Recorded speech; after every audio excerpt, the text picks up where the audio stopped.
Coming at you from the AO Studios, it's the Fade Route with D and Z. Here are your hosts, D and Z.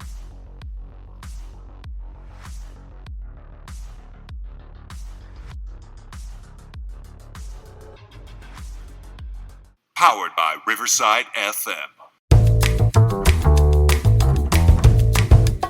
Coming at you live from the AO Studio. It's the Fade Route with D and Z. I am D, and we've got a great show for you tonight. Hassan Riddick demands a trade. Jaron Duran pulls an Anthony Rendon. And we get a new look. We get a look at the new kickoff rule in the NFL. We'll begin today's show with the Olympics are over. Yeah, they're really over. So Biles won gold, Team USA Basketball won gold, and Team USA Women's Soccer won gold, along with a multitude of other storylines. So Z, what do you take away from the Paris Olympics? Well, we'll start with the fact that I was transfixed by breakdancing. I don't know, but were you? Did you watch any of that? It's stupid. I did watch it, and I thought it was stupid. Like, how could you possibly grade this and rate this? I don't know what I'm watching. One guy was spinning on his head. I don't know. Is that good? Are you okay? Like, I don't know. And they were calling each other out. Like, you did that one twice. And then the other thing is your opponent stands there and watches you while you do it, which is another weird thing. I don't know. I mean, I think we have better. Maybe pickleball should be an Olympic sport. Like, what? Why is? I don't get it. You're right. Absolutely. I mean, you have tennis. Tennis is an Olympic sport. You have badminton is an Olympic sport. You have, table tennis is an Olympic sport. Why the hell not pickleball in 2028 in Los Angeles? Why not? Why not? Now, I couldn't turn away. I really could not turn away. I was like slack-jawed. I could not understand what the hell I was watching. I could not. I mean, they seemed to be into it. So kudos to you guys. It wasn't boring. Like I wasn't like steeplechase or any of the cycling. I was transfixed, and it was like, this is terrible. This is absolutely terrible. But, it's like a car accident. I was rubbernecking. During the Olympics. So there's that. It is out of the Olympics. It's one and done. So it's good. Not. Yeah, it's out in 2028. So there's that. The other thing I got from this is that, the U.S., as per usual, is dominant in track and field. 34 total medals. You're looking at swimming, 28 total medals. They tied with China with 40 gold medals overall, 126 total medals. It's what was expected. That's what I got from this Olympiad, is that it was what was expected. Now, China dominated in swimming, like they in diving particularly. So they definitely were a force to be reckoned with there. USA Basketball, men's and women's, both took home the gold. As many people expected, we were concerned. Everything broke right. Everything absolutely broke right. There were no injuries. There was nothing to be concerned about in the totality. Leading up to it, sure, you're going to be concerned. You're throwing out 39-year-olds, 35-year-olds, and all in all, it went fine. But I was most impressed by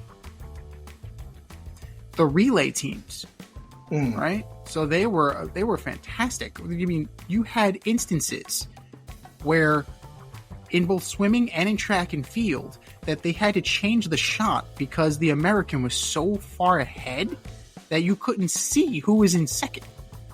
Like, that is the level of dominance and the level of athletic prowess that you're dealing with. Now, you had a mixed bag.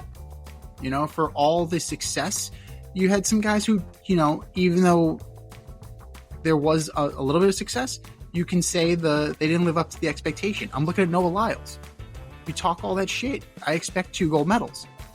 And this dude also got COVID. He also got COVID. Anybody, now that was dirty.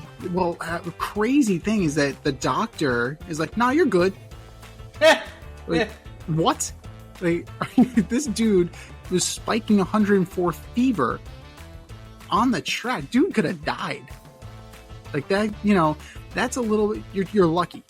Like you're very lucky that you didn't end up with a huge malpractice lawsuit there, because that's serious. That's absolutely serious. But in all in all, like, you kind of can excuse it because he had COVID, but like it's disappointing. But when you look at the totality, when you look at the performances all around, it was expected. Everything that we expected to do well in as a nation, we did well in. And every place that we expected to struggle, we struggled. But in the end, top medal count, tied with China for the most goals. I would say, all in all, you call this a successful Olympiad. Yeah, so I'm going to take a little different route on it. I've actually been reading a lot of articles about the Olympics, and I'm a little tainted and tarnished by it. So apparently the gold medals aren't gold. Okay? So all this time, I thought the gold medals are gold. They're not. They're actually mostly silver. There's only about 5% gold in there. Huh? So a gold medal, its actual value is around $950. Okay? A silver medal is like in the $400 range, and the bronze medal is only about $13. Huh? Yeah. What? Now, here's the other shit kicker here. If you were to... Now, this is just for the United States. Yep. If you were to win a gold medal for the United States of America, you get around $37,000 per gold medal. Hmm. You get about $22,500 for every silver, and you get $15,000 for every bronze. Now, Zeke, hear me out here. I'm listening. To get to be an Olympian, you must train rigorously for 4 years. That shit ain't cheap. No. So I'm going to train for 4 years, and the reward is a medal that's not even gold, and I'm only getting $37,500. And now I get it. It's not about the money. It's 100% about representing your country and being one of the best athletes on the planet.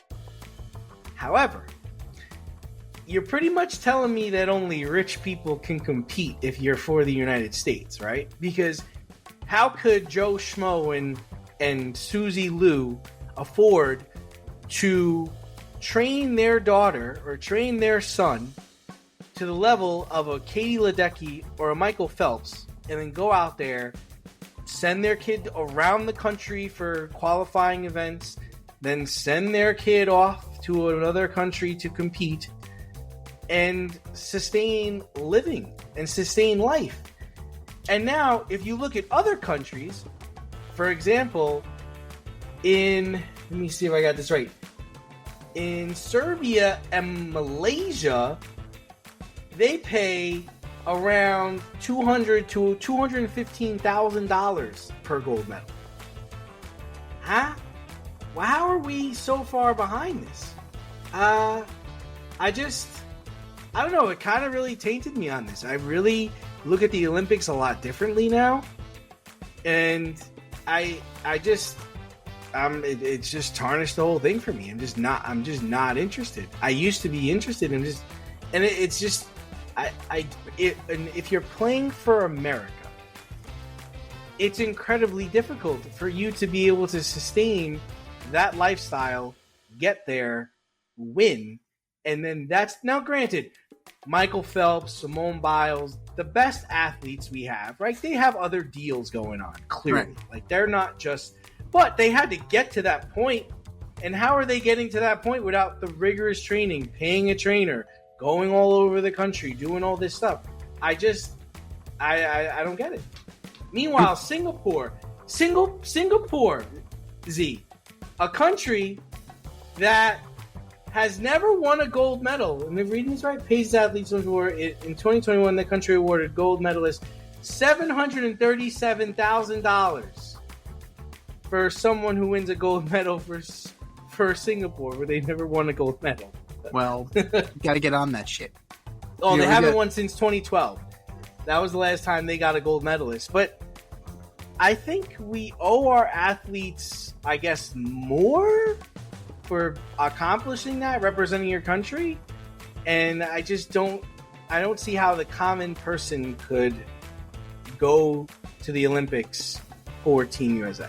Well, no, it's one of those things that it's very indicative of the pay-to-play culture, and you're absolutely right about that.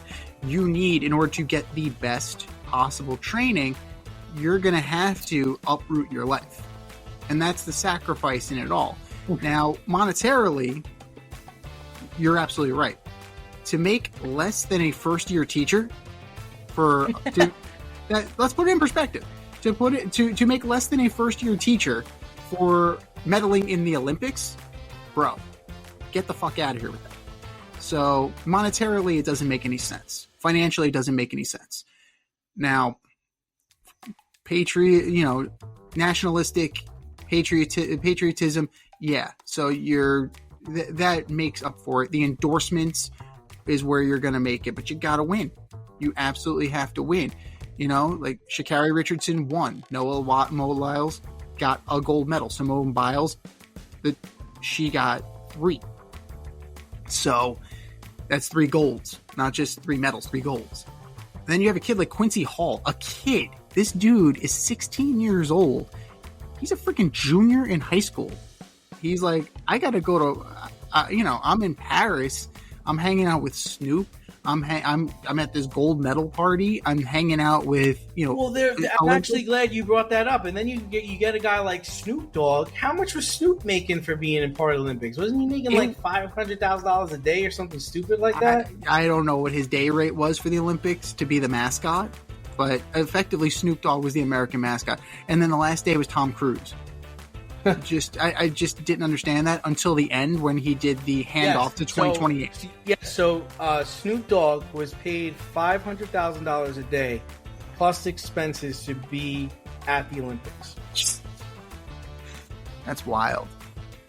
Am I missing something? Where are fucking values? Where are values? Like, I don't know. But and moving on. So Team USA basketball won gold. Yes, they did. And when Steve Kerr needed to win in the medal games, he went with Curry, Booker, AD, LeBron, KD. That was his team. How should defending champion Tatum feel about his role on Team USA? He played 11 minutes in that final game. He was 1 for 3, 0 for 1 from 3, 2 points. Can't feel great. You can't feel great about that performance. But in fairness to Jason Tatum, who really had a big-time performance besides Steph Curry? Steph Curry, who lit it up for 24.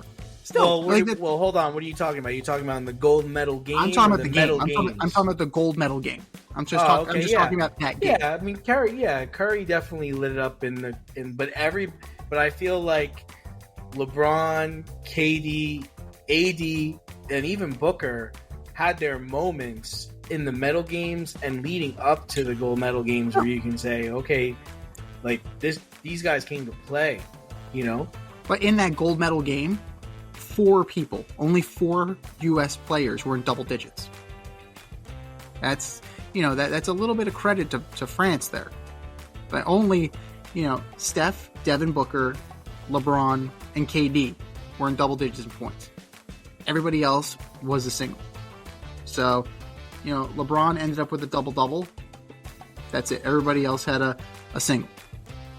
So that's where we are here. So, moving forward, you figure LeBron's going to be 43 come 2028. You figure Steph Curry's going to be 39. Anthony Davis is going to be 37, something like that, maybe older. Durant is going to be 39. These guys, it's going to clear out. You figure it's going to clear out, or they're going to take a back seat. They're finally going to kind of change the ball. Are you surprised by Kerr's team?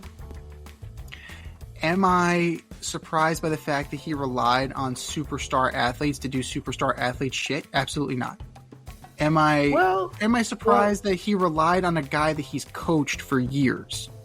Absolutely not. Okay, yeah, Like, that's a good point. In crunch time, I'm not surprised he went to Steph at all. Yeah, I mean,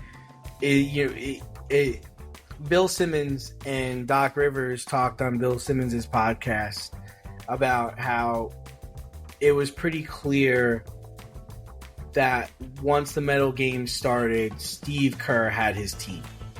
Like, he knew who he was going to use. Yeah. Like, and these, for whatever reason, these were the guys that were playing best together. Like, and there was no way to hide that. There was no way to sugarcoat it. Because, Tatum had some DNPs. Yeah. Tatum only played 11 minutes. Anthony Edwards didn't play much. It's just interesting that I guess you make a good point in saying that, Curry's his guy, of course. Yeah. And so was Durant. Durant was on those Warriors teams too. Yeah, that's actually another good point. But it's like you had Curry, Durant, LeBron, KD, Booker. All these guys didn't make it far in the NBA playoffs at all. Yeah. Yeah.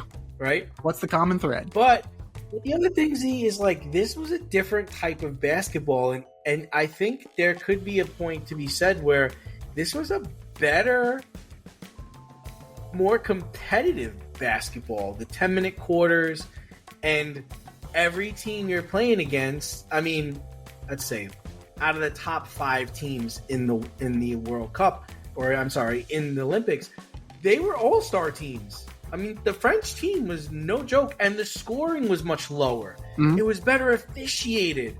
It was a better system. It was a better flow. Now, why wouldn't the NBA want to strive for that? Where, hey, man, it doesn't have to be like only 1 or 2, all-star teams. Every NBA team could be an all-star team if we didn't have as many teams, right? And then every night we would be getting this, especially if we cut the season down. We'd be getting this all the time. If only Anthony Rendon was the NBA commissioner. Oh my, it's 60. Wrap this shit up. Let's wrap it up. Wrap it up. 82 too long. I got things to do. 82 too long. Let's make this 49. It's an arbitrary number, 49. No, you're right. There's a level. Why are we not getting this in the NBA? Because it's oversaturated. You have 30 teams. Now, granted, in this tournament, you had pool play, so you definitely had more of like a World Cup style, round. You had a round robin to get in, but the NBA season is grueling. It's hard to watch, and that falls on the players, and that falls on Adam Silver.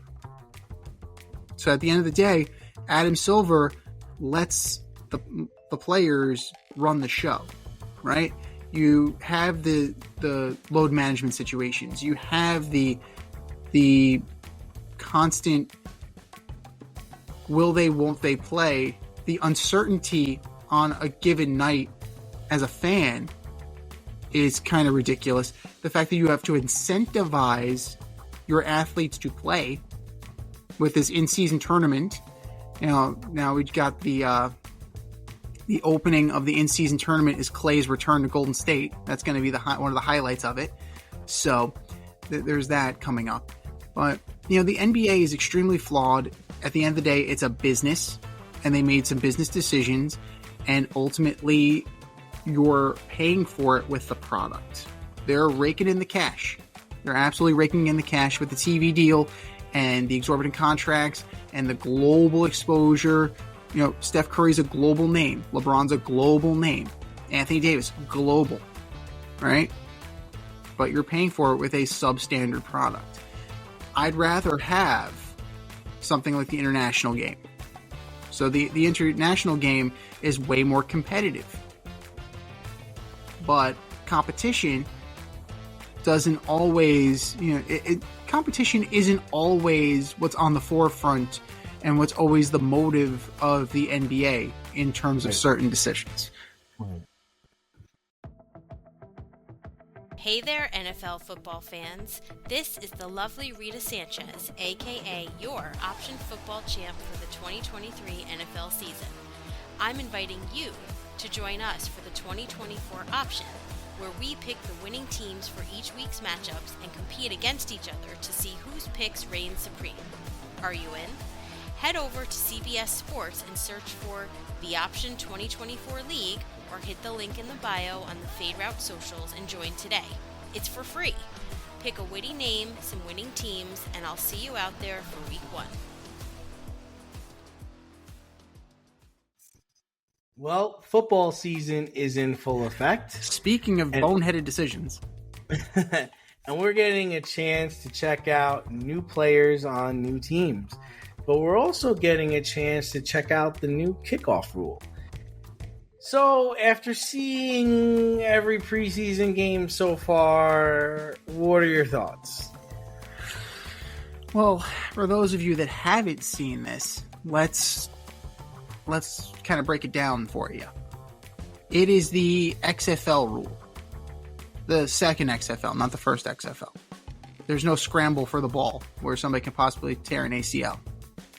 Instead, the kicking team has to be aligned on the 40-yard line. Everybody except the kicker.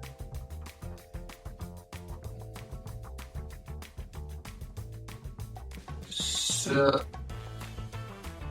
they can't move until the ball hits the ground or lands in the end zone, or if the player in the landing zone, there's a landing zone now, if they catch it. The fuck? Why are we making this so needlessly complicated? What the fuck? What the fuck? So 2 players can line up in the landing zone for the receiving team. You can't, the idea of the gunners and everything, that's over. Like, that's everything that you knew about the kickoff is over. It's over, Johnny. So everything you liked about the kickoff is over. It's over. So this is what they're trying to do. And is it going to reduce injuries? Probably, because nobody's moving. Like, nobody's actually doing anything athletic. So you're just standing around, butts. So that's a good reference. I like that. It's a deep cut right there. I just, it makes absolutely no sense. And I think this is probably going to end up being a one and done scenario. But like, just trying to explain it gets more confusing by the second. So I'm just exasperated. I'm exasperated by all of this. It's stupid. It's neutralizing kick returns. It may minimize injuries. Like that's the only saving grace here. But I don't know. It's just stop. You're doing too much. Stop doing to football what they did to baseball. Just stop. So I mean, the thing is like, it's an eyesore. It doesn't look like professional football, right? No, it doesn't. Looks like something The Rock thought of after getting hit in the head with a chair.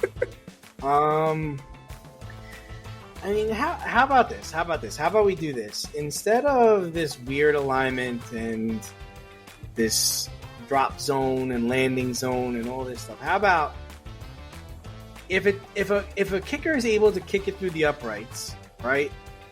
The team has to start at the 20. Okay? And if you kick it through the end zone, the team starts at the 25. And I say, if you want to throw some player safety in there, say, okay, you could also elect not to kick, and the teams get the ball at the 30. How about that? and really just leave the kickoff and the return for bad weather, right? Or, because this is just stupid. It just looks bad. It looks bad. Is college football doing this? No, right? No. Yeah, it just looks terrible. Like it just, I always said that at a pro level, like sure, this probably works in the XFL. It's probably wonderful. But at a pro level, no player is going to get more than 8 or 10 yards because these are professionals. And, there's no way to block a player for that long and create a wedge and create movement and get them upfield. I understand that the problem is they're trying to say this is about player safety, right? Yeah. It's not about player safety, right? Because if it was about player safety, we wouldn't be adding more games to the docket, right? I don't know. It just looks terrible. It just looks like, what are we doing? Like, why are we even doing this? Like, let's just not do it. Yeah, I mean, we're going to get to the point where they eliminate the kickoff entirely.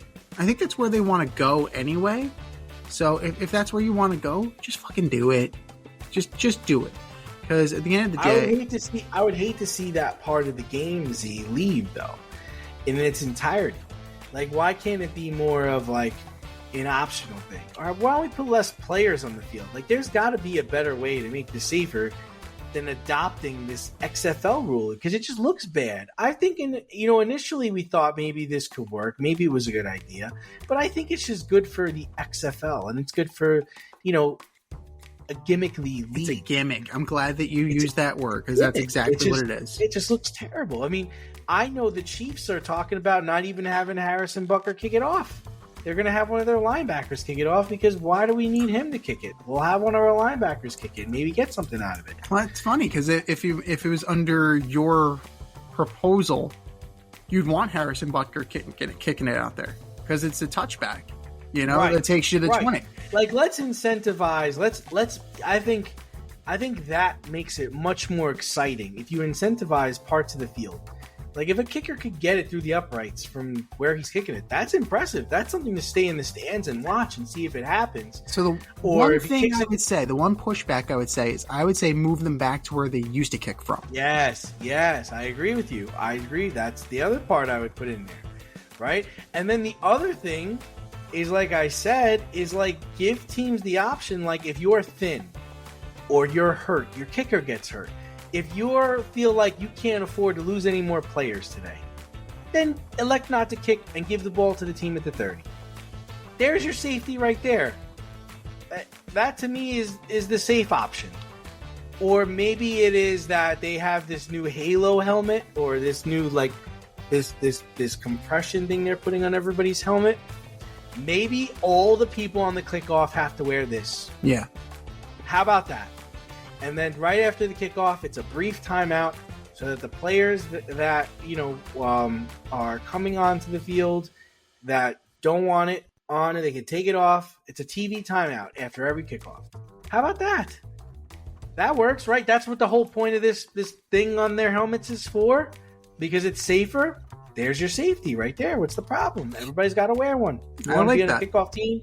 Everybody got to wear it.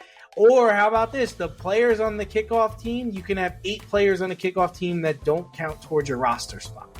Well, I don't know. There's got to be a better way to do it than this garbage they're toting out there. Like it's like it, and they're so proud of it and the arrogance of it all. It's so terrible to watch. I can't even watch. Who's going to watch that? I'm not going to watch it. I can guarantee you we haven't spoken to Coach, but I can imagine Coach Westhoff is having a fucking shit fit having to deal with this crap.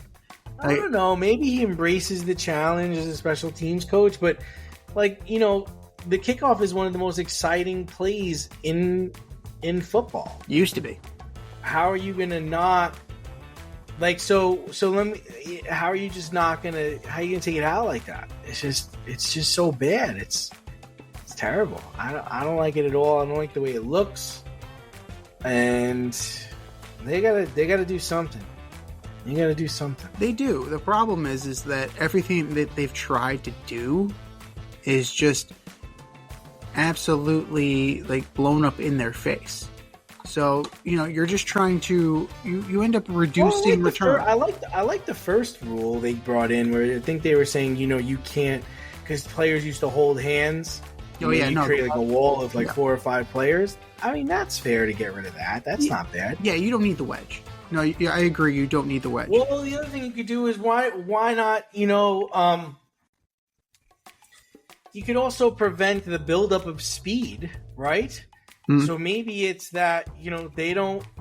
I know we have it right now. There's like an engagement zone, but maybe players don't start from the 60 and run down. Maybe they start a little closer. But the idea that you have a drop zone and a landing zone and and then the other thing is I was seeing players move before the ball was caught or before the ball dropped. And I didn't see anybody call that. Right. It's like there's so many rules. It's just like there's a simpler way to do this. It doesn't have to be so fucking complicated. They're going to do to this. Man. They're going to do to this what they did with the catch. You can't. I think they called Rob Manfred on this one. How can we fuck up football, Rob? You're doing a great job of fucking up baseball. How can we fuck up football? How much time you got? How much time you got? The Rock's league. I think the Rock is onto something. Like when you're doing this, I would rather, I know it's barbaric and I know it's like Neanderthal, but the Mets are getting kicked in their head in by the A's right now. Yeah. What the f is going? Well, yeah. What's Neanderthal? What were you going to say? The sprint to get the ball from the original XFL. At least there was some drama there. I like that idea. That was fun. Except one of the first plays where it happened, the opening scramble, somebody blew out their knee. So you got to really be careful. But another person tore their labrum or something. Yeah, because they fell on their arm. Yeah, maybe so it is dangerous. The same person can't do it. How about this? You know what? If you're going to get rid of the kickoff rule, then just get rid of it and say, okay, the visiting team gets the ball. That's it. But I think the visiting team gets the ball to start the game, and if we go to overtime, the home team gets the ball first. That's it. Yeah. So the home team gets to decide. How about that? I think that would, the opening coin toss would make the most sense. I'm so sick of the fucking coin toss too. That's another thing that's got to go. I mean, they're going to defer anyway, so why even bother? Like I said, let the home team. The home team doesn't. The visiting team gets the ball, and then the home team will get the ball if it goes into the extra innings. Yeah, in overtime, something like that. Overtime, I hear you. I mean, even something like to kind of tweak the original XFL rule. You put the ball at the 50. You have each player line up on their respective 30. And sprint for the ball. Whoever gets possession of it. It's a race. It's a friggin' foot race. But where the XFL got it wrong originally is that it was like in at the same time going in the same direction, right? There was like 2 lanes. You're gonna have them coming from opposite directions to get this ball. Yeah. Some people are just gonna blast other people. So if you value your knees and you see a guy diving on top of the ball, you're gonna jump. You're gonna jump, get the fuck out of the way. That's what you're going to do. So, it's got to be something because the rule's not working. You've kind of bastardized kicking anyway. So, try something. I mean, you're grasping at straws. You're trying everything. So, why not try that one too? And speaking of grasping at straws, the New York Jets are looking clownish again. The Jets traded for defensive end Hassan Reddick from the Eagles back in late March, and Reddick signed with the team on April 1st. He was in the building in Florham Park, and then he had his physical, had his press conference, that showed up, wanted his extension. Yeah, nothing has really materialized. He has not been back to Florham Park since. So, first he was demanding his extension, which he did not get, and now he wants a trade, to which Joe Douglas has said we are not trading him. And they're finding him.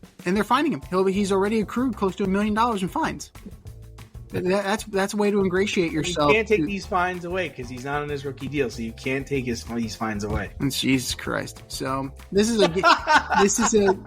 This is a game of chicken. This is a game of chicken between the Jets and Hassan Reddick. One that Rich Cimini seems to think the Jets have the leverage in. Do you agree with Rich Cimini? I don't see it. I don't see it at all. But how is this not worked out when you were trying to make this trade? The reason why the Eagles were trading him is because he wanted ridiculous amounts of money extension, because he feels his time has come. Like, he's been a good player for an amount of time, and it's his time to get his bag. And they didn't want to give it to him, so they traded him for a 6th-round pick because they just wanted him off the team because they could not pay him. Right.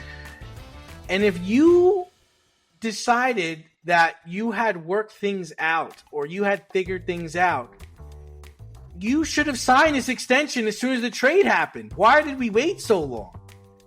This is everyone wants to talk about how well he drafted and how well he put these teams together. People fail to realize how bad he does on other things. Like, he missed on a lot of players. He's brought in a lot of players that have wasted people's time. And this is a terrible, terrible trade. This is such a joke. Now, Z, let me explain something to you. All Bryce right. Huff. Bryce Huff is making $17 million per year. Is Hassan Reddick better than Bryce Huff? I would say so. I would say so. So he wants more than $17 million per year. Newsflash, Bryce Huff was on the fucking Jets, and now he is on the Eagles. Yep. Okay? Yeah. Danielle Hunter is making $29 million a year. Is he as good as Danielle Hunter? Probably not. No. Is he 60% of Danielle Hunter?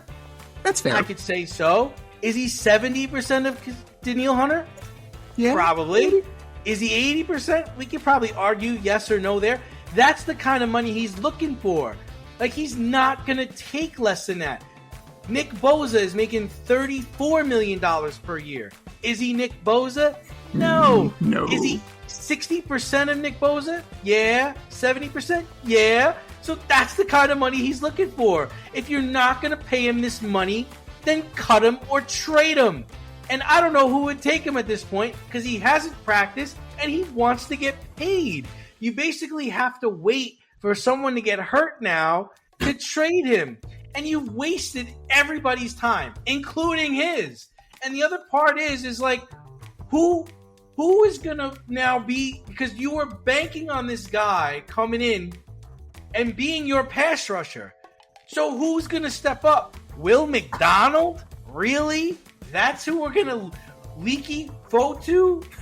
Solomon Thomas? Who's stepping up to get Hassan Reddick type production? Well, here's the problem, too. They traded John Franklin Myers. Yeah, I know. They traded him to the Broncos. Dude, I just don't. It's not hard. Like, this should have been talked about. If you weren't going to be able to extend him, if you weren't going to be able to do it that day, then why bother? Yeah. Like, for instance, Z, Brandon Ayuk. If Brandon Ayuk gets traded, he's not going to leave the place that he's going to until he signs an extension. He won't show up. The trade won't happen. Right. Why would you think that you had any other power or any other ability to do something outside of the normal here? It's just not this hard, Z. It's not this hard.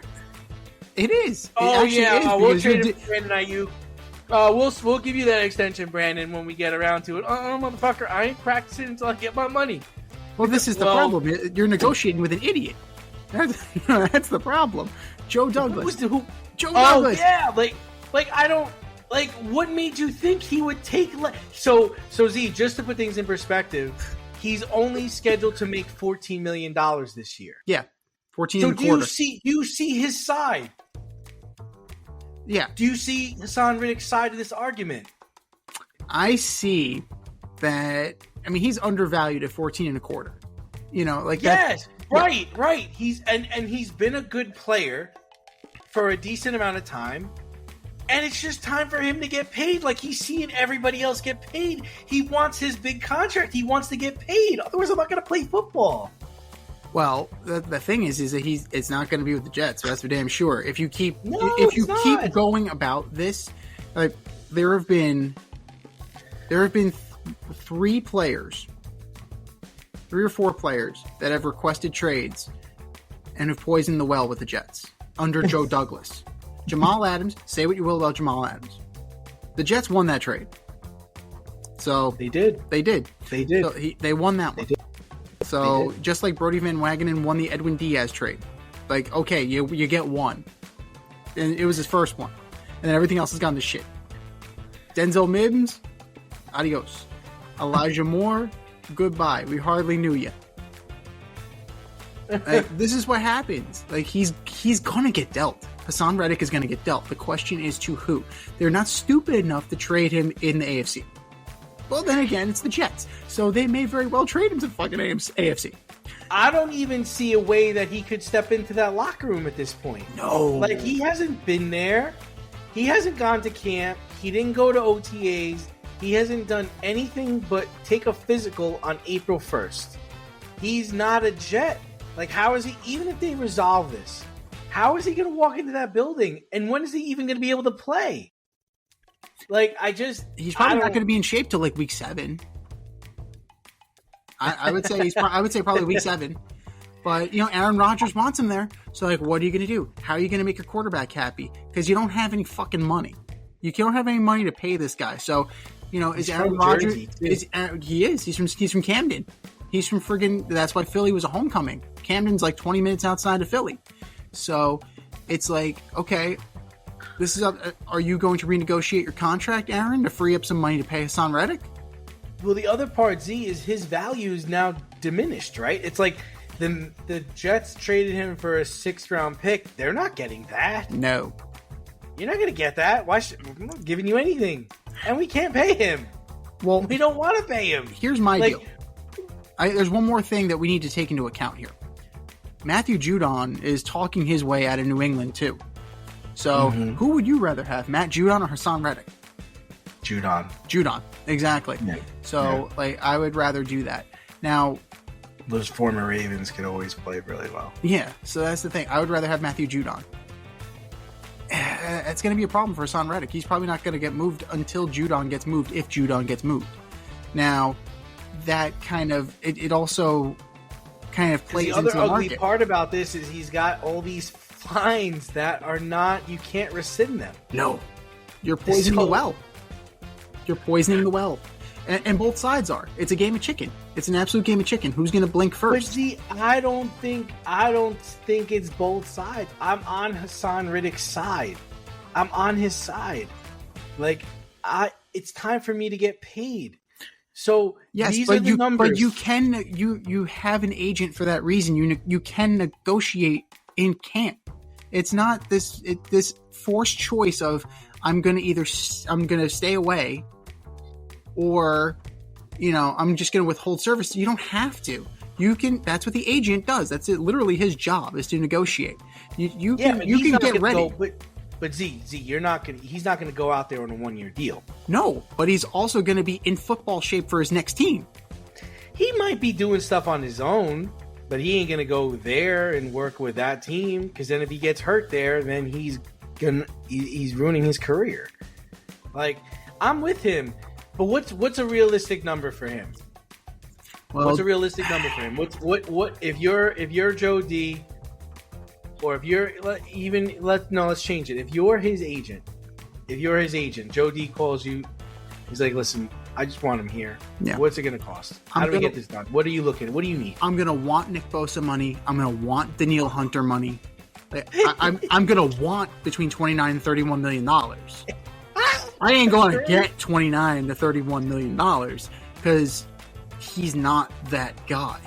So he's not. And he's coming off of it down here. He wasn't even that great. Right. So if I'm offered 22 and a half, 23, okay. How many years? He is, let's see how old he 29. is. He's 29. He's entering the prime of his career.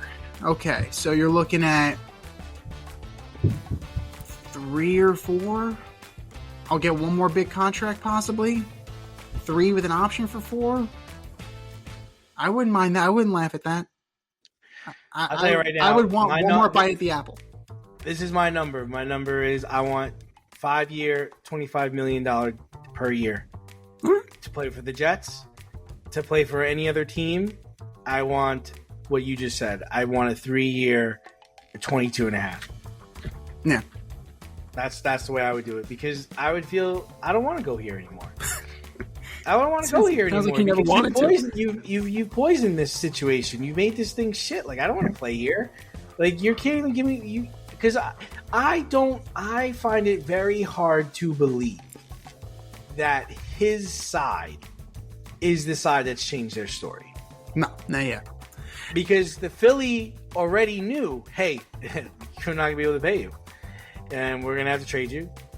And I find it hard to believe that he told the Jets, okay, yeah, I'll come here if you give me this much money, for this many years.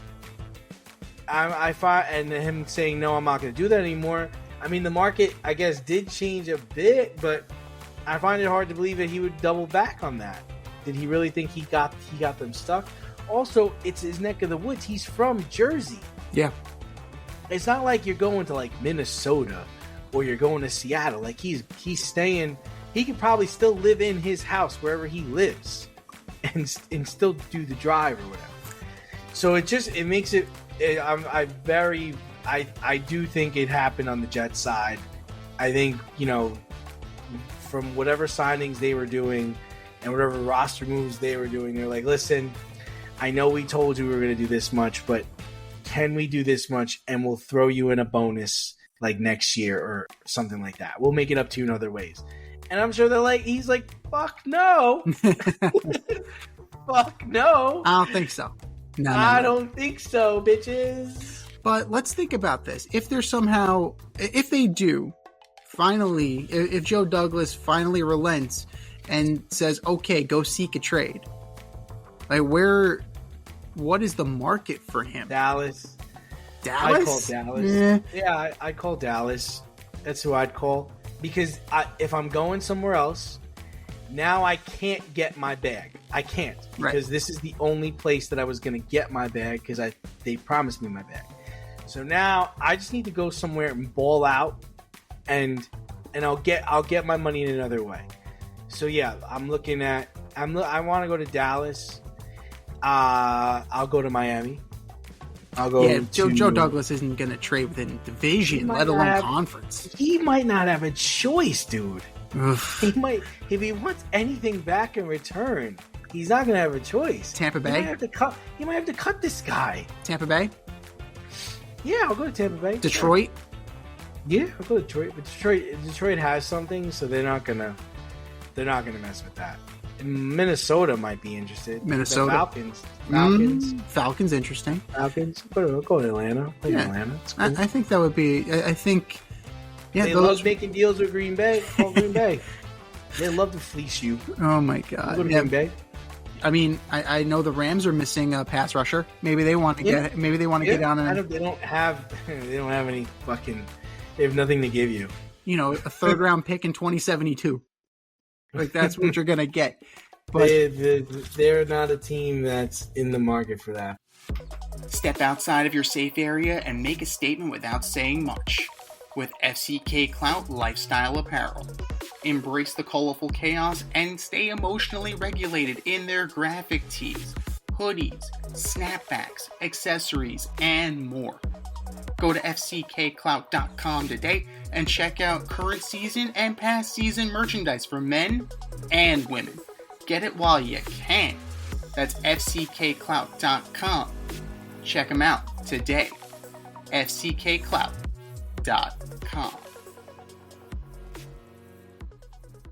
Moving over to baseball, emerging Red Sox star Jarren Duran was suspended and fined last week for uttering anti-gay comments to a fan in the stands in Houston as the Astros took on the Red Sox. It's a bad look, Z. Can Duran rebound from this slip in character?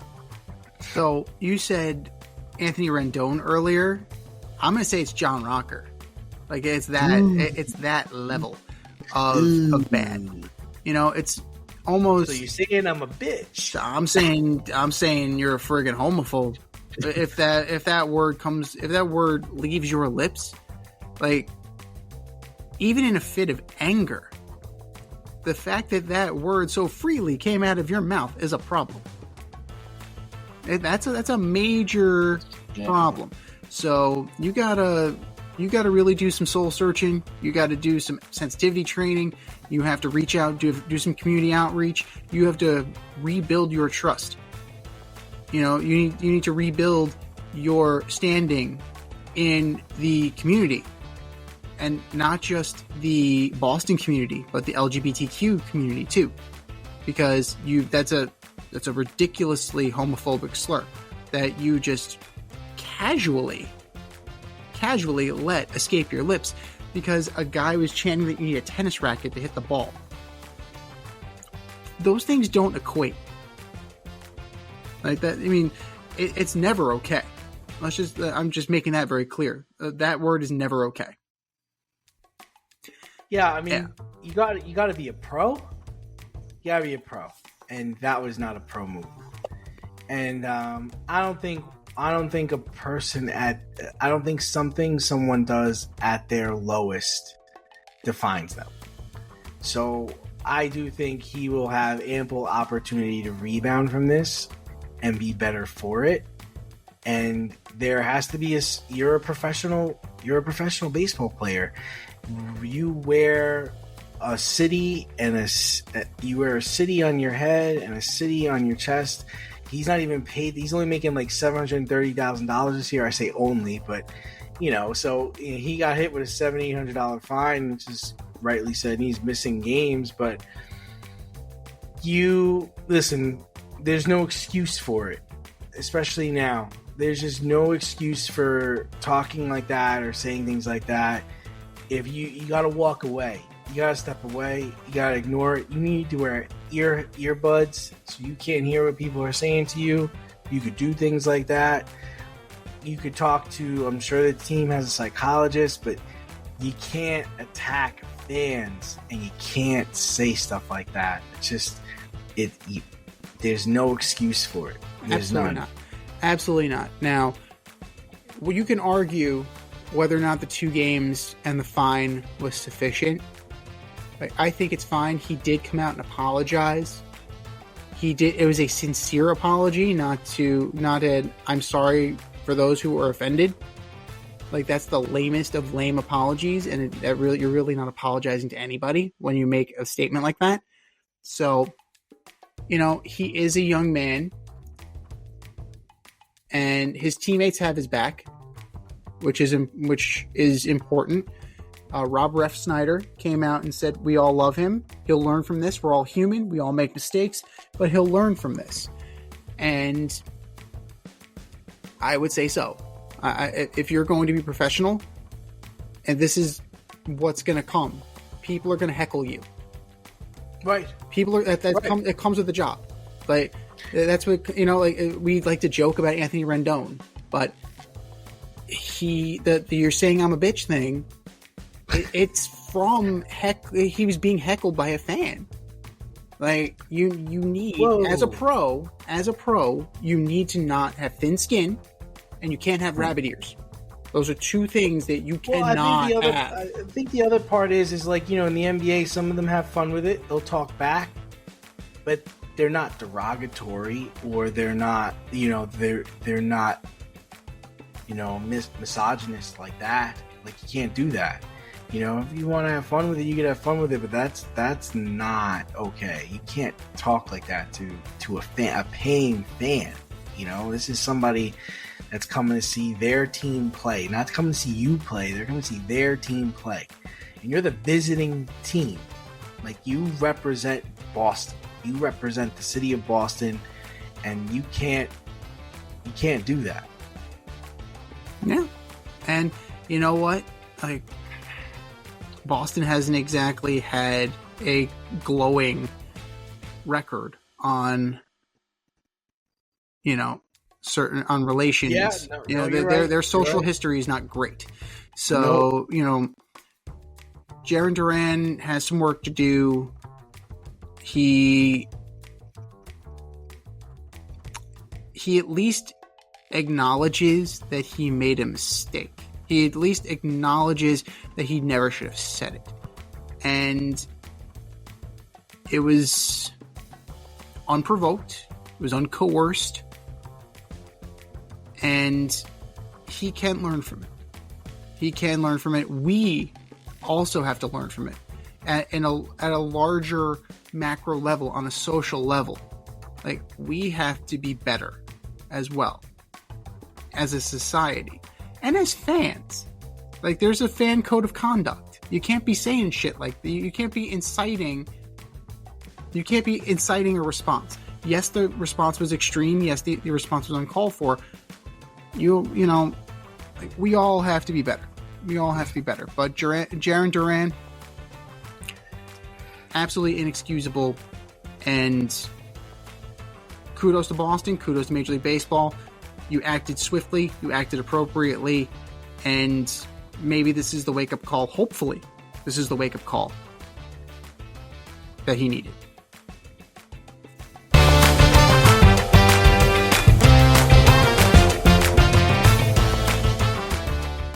When owning a home, it's important to have heating and cooling professional available when things go wrong.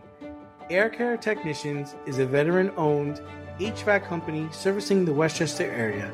They are licensed to service, repair, maintenance, and replace all HVAC units. If your unit is not running properly or you would like to improve the air quality in your home, contact Air Care Technicians for a free quote. They offer same-day and emergency services for all of your needs. You can reach them at 914-315-1547. Air Care Technicians, 914-315-1547. Bullshit or no shit? We're going to debunk this week's most controversial topics right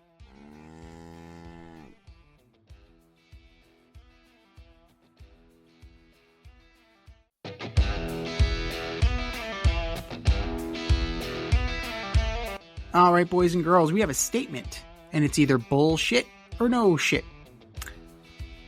Bullshit or no shit number one. Tyreek Hill could beat Noah Lyles in a 100-meter race. If Noah Lyles has COVID, maybe. Yeah, I think Olympic athletes are elite in their arena, and I don't think even a professional athlete could step into an Olympic arena and perform at that level. So I'm going to say bullshit. I am going bullshit too for a couple reasons. So let's start with Tyreek Hill's 40 time. Tyreek Hill is a 4.2940. That's what he ran. That's 40 yards. 100 meters is 100.9 yards. So that's where he would need to be. Noah Lyles ran his 100 meters in 9.79 seconds. 9.79 seconds. So blink and you miss it. If you do a quick conversion, being the math teacher, you know, you want to do the numerical conversion. When you equate times between his 40-yard time and what it would be in 100 yards, it would be 11.72. So he's getting dusted by 2 full seconds. So it's absolute bullshit that Tyreek Hill can beat Noah Lyles. He may train for it. He could possibly train for it, but at this point in time, absolutely not. Like, think about what DK Metcalf does, right? He tries to train track and he tried to qualify for the Olympic team. He's fast. Track athletes are another animal. Track athletes are on another level. Ask Robert Griffin. Robert Griffin will happily tell you how much better of an athlete a track athlete is. Regardless of sport. Track, you are pushing yourself to limits, and you are transcending into a matter of seconds. So no, not even close. Not even close at all. Bullshit or no shit. Number 2, the Houston Astros are the team to beat in the American League. Man, this has been quite the resurgence. I will go on record in saying I was wrong about this team. I thought they were dead in the water. But now we see that not only are they in first place in their division, but they're one of the best teams in the American League. It's unbelievable how good the Guardians have been. I mean, I think they were tied for the best record in the league for a while. So I am going to say that I still think, you know what? Yeah, I think they are. I think they're a problem. I think the Astros are hard out. So I'm going to say no shit. It's close. It's definitely close. I think we're in agreement that the Yankees and the Orioles are very flawed teams. And I'm being polite. Flawed teams, but they have the 2 best records in baseball. That's what getting off to a hot start does. Mm-hmm. You can weather the storm a little bit. Getting off cold leaves you like the Mets and the Braves. Kind of like scrambling. The Padres, like barely, the Diamondbacks, they're just finally getting out of it. So it gives me pause because of the pitching. Verlander's hurt. Javier's hurt. Urquidy. McCullers isn't pitching again. That rotation's not good. That's not great. You have Valdez, Brown, Blanco. The bats are going to carry. The bats are going to play. It's what they do. If the Seattle Mariners, another team that's not getting any love, Seattle Mariners are 63-56. They have one more loss than the Astros. Now, they beat down the Mets this weekend. This team who couldn't hit for shit now, put a dozen up on Sunday night. So, if the Mariners could ever get their shit together, they'd be dangerous. Because that pitching staff plays. And the Guardians, you mentioned them already, they don't get any love. For whatever reason, they don't get any love. Stephen Vogt is doing a hell of a job. Stephen Kwan doing a hell of a job. Even the Twins, man. The Twins are still hanging around this thing. Now, when it comes October, we know they're going to fold like a cheap suit because that's what the Twins do. That's what the Twinkies do. So, it's hard for me to say no shit. It really is, because there's a lot of parity right now at the top. And you can really look at these teams and you can point out some really significant flaws. But I feel like you can do that across baseball. You love the Phillies, right? You love the Phillies this year. They're not doing that great right now. They just got their ass beat by the Diamondbacks. So the Diamondbacks, like I mentioned, they're crawling out from under a terrible start. The Mets have been up and down all year. The Braves have been ravaged by injury. They're barely hanging on. This has been one of those weird seasons, right? And even the Dodgers, as good as the Dodgers are, they've had to deal with some significant blows. Now, River Ryan's out for the season. So, whatever pitching depth they have is being challenged. 2024 baseball is really weird, but I'm going to go bullshit that the Astros are the best team, because I think this is one of those years where there is no best team. And it's going to be whoever's hottest at the end. And with those wild cards, it's going to play to that. So, the Astros have done a phenomenal job of staying in this. They were mostly dead. They managed to come back to life. So kudos to them. They were able to do that. But you're one of many. You're one of maybe 6. That's not runaway for me.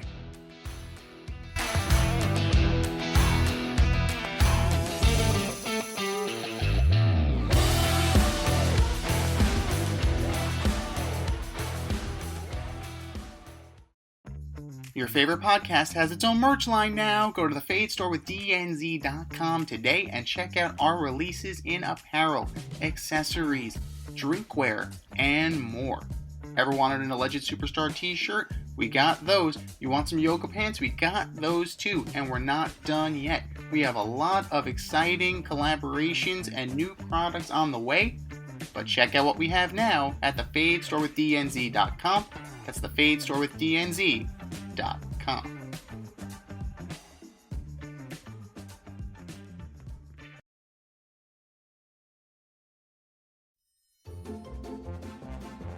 Who's the best of the worst this week in sports?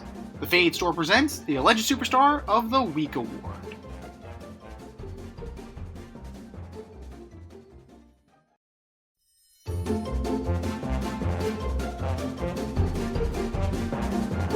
Alright, boys and girls, you know what time it is. It's time for the Alleged Superstar of the Week. You know how it goes. We put up a poll on our X account at FadeRouteDNZ and our Instagram account at FadeRoutePodcast, and you vote.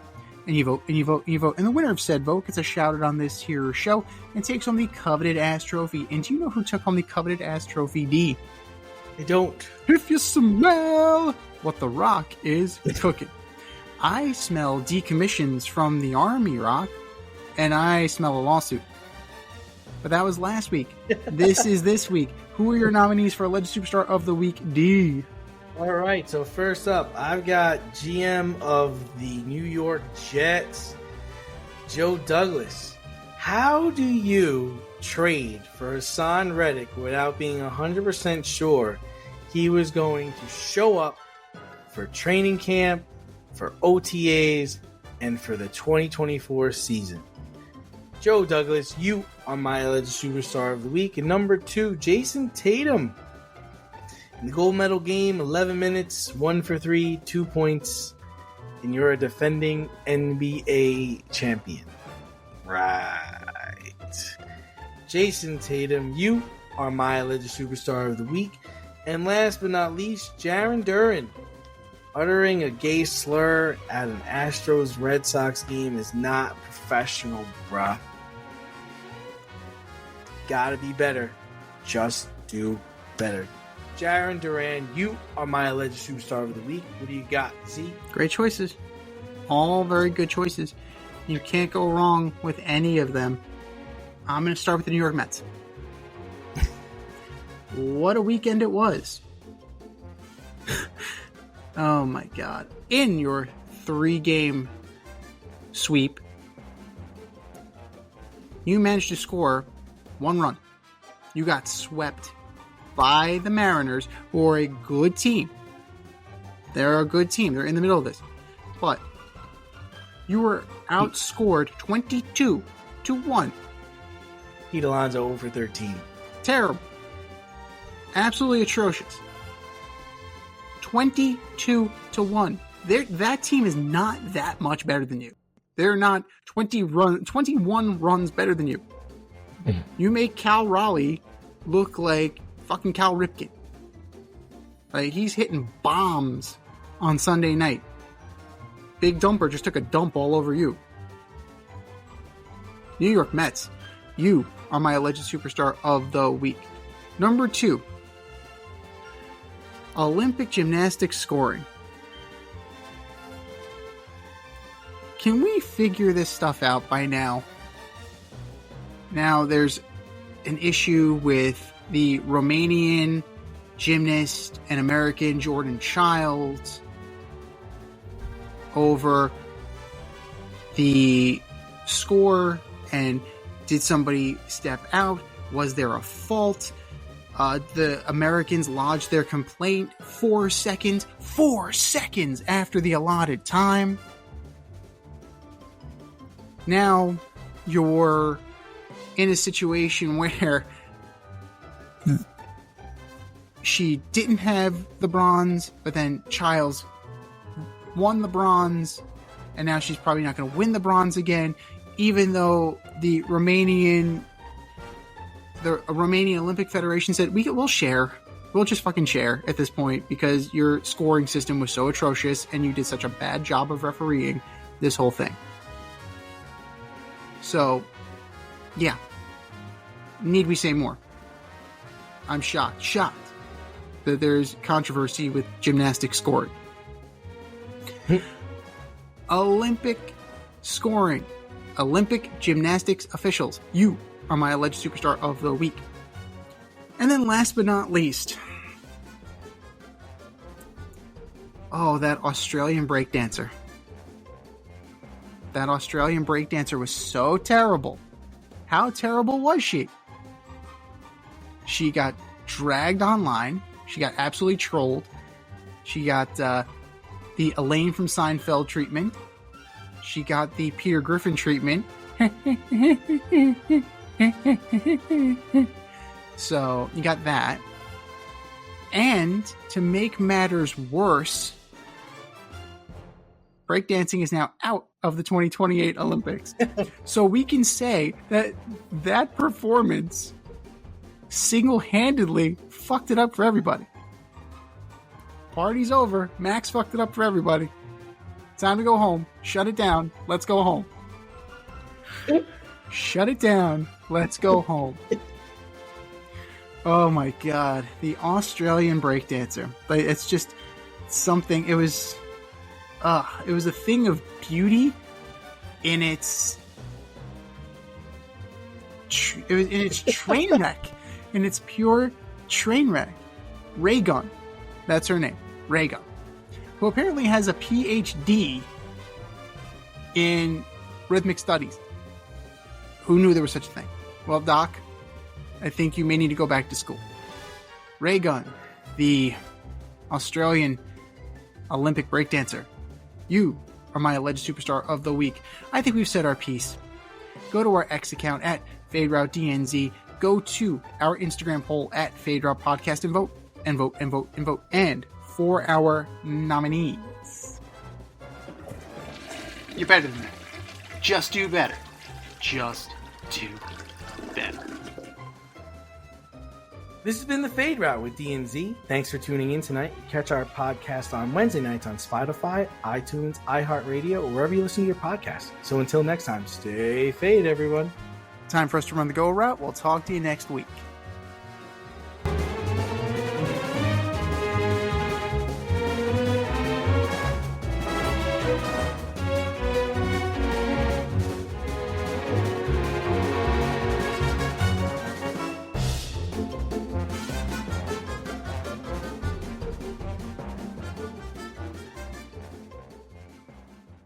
Thanks for listening to this episode of our podcast. If you liked what you heard and you want to hear more, be sure to like and subscribe on your favorite podcast platform. Leave us a review, rate us 5 stars, turn on subscription notifications, and share on social media. Tell your friends and spread the word.